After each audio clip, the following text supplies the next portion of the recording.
This is my 1998 Nissan 240SX, and I'm just going to do a little walk around and review of the car. Like I said, it's a 98, so it's an S14 Kouki, which makes it pretty rare. The color is called Silver Moss Metallic, or some people call it Silver Moss Pearl. Over the 2 years of the Kouki, they only made 549 in this color, so it's a pretty rare color. Another thing that makes the car pretty rare is that it's a base model, and the car, so being a base model, it's 4-lug, which is pretty rare on S14s. And another thing that makes it rare is that it's a slick top. It doesn't have a sunroof. And also the car came stock without a spoiler or any side skirts, which of all the S14 Koukis that I've seen in person, I've never seen another one in person without the spoiler, side skirts, or a sunroof. If you guys have, you can let me know in the comments. I got the car a couple of months ago, and when I did, it was completely stock except for it had these wheels on it. I also have the stock wheels too, but since I got it, I've done some basic things like put coilovers on it. I put these drilled and slotted brake rotors on it. Put the little short antenna on it. Just little things in cleaning the car up good and getting it back into as good a shape as possible. Another thing I did on the back of the car is I put some adjustable upper control arms so you can adjust the camber and all that. And I'm not into the whole stance thing. Try to keep it more functional, so not too low or crazy camber or anything like that.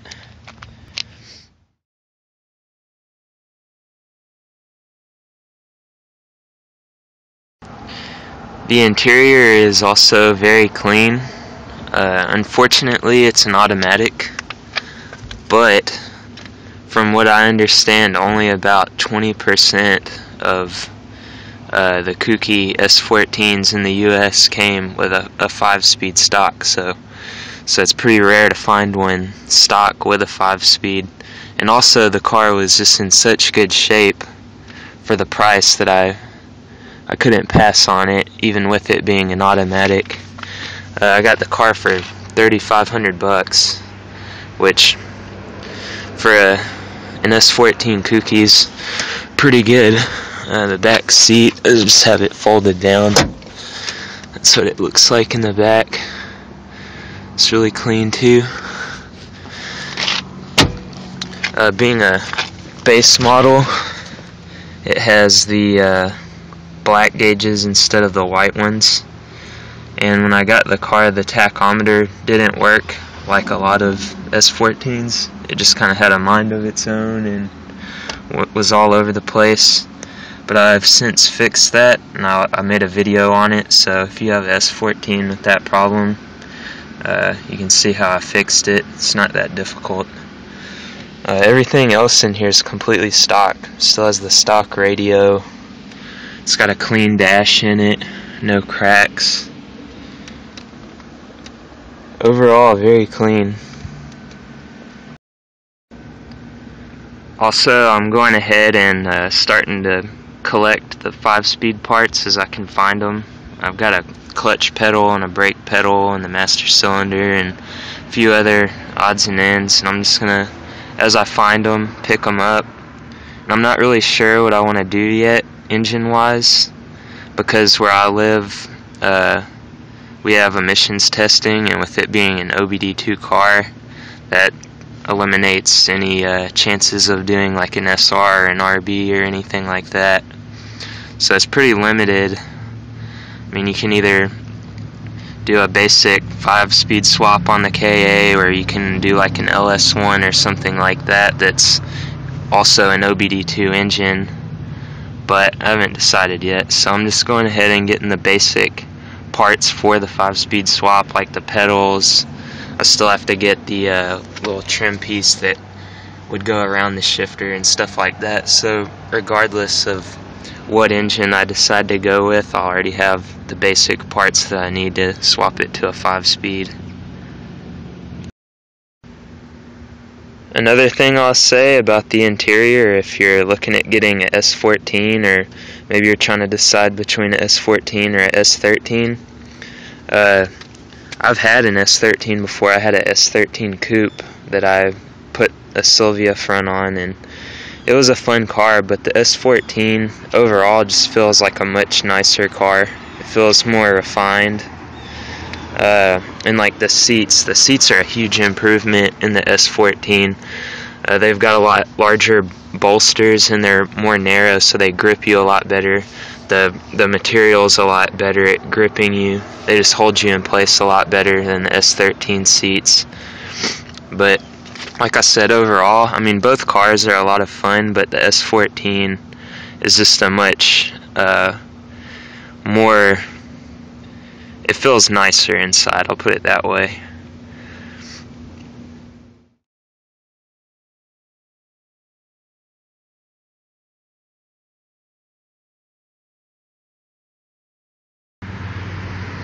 If you're watching this video, I'm sure you're probably aware of the differences between the 95, 96 S14s and the 97 and 98s. The biggest difference is the front end. You get the different headlights, different hood, different fenders, different bumper, and then also on the back of the car you get different taillights, which I think make the car look a lot better.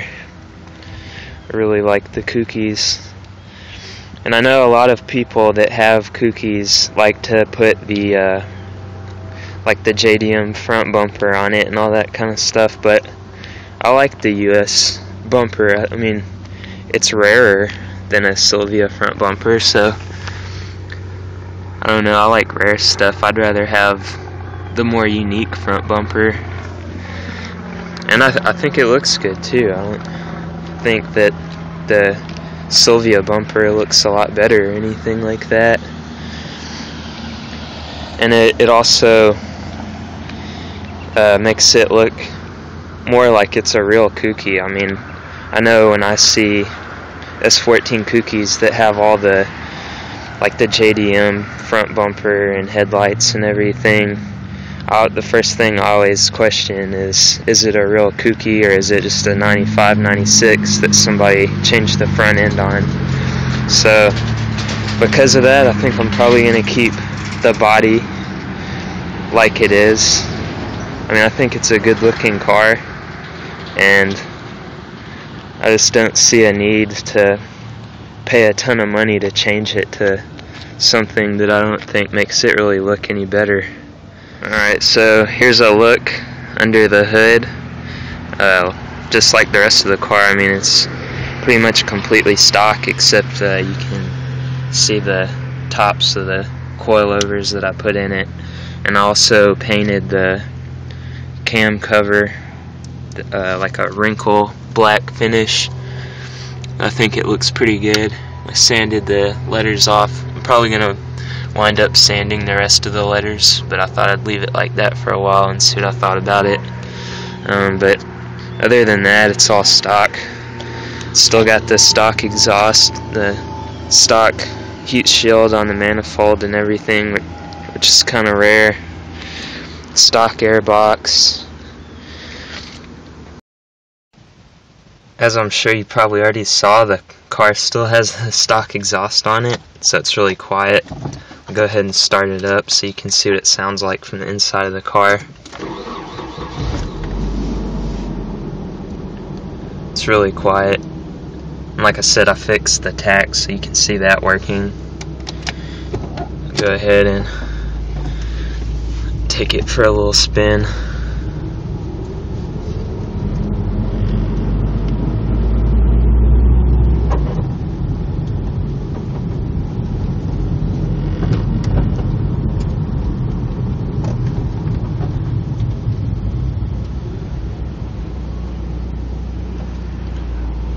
wait on this car to pass here.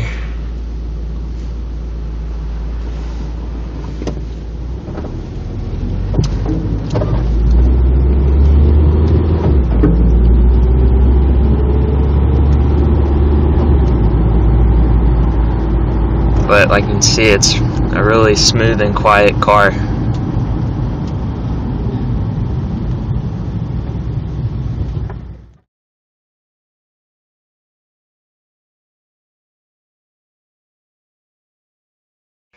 The next videos I've got planned are an exhaust video on the old Datsun over there, and then also an exhaust video on the 300ZX, and I'm probably going to have a 2002 NB Miata review before too long as well, so you can keep an eye out for those.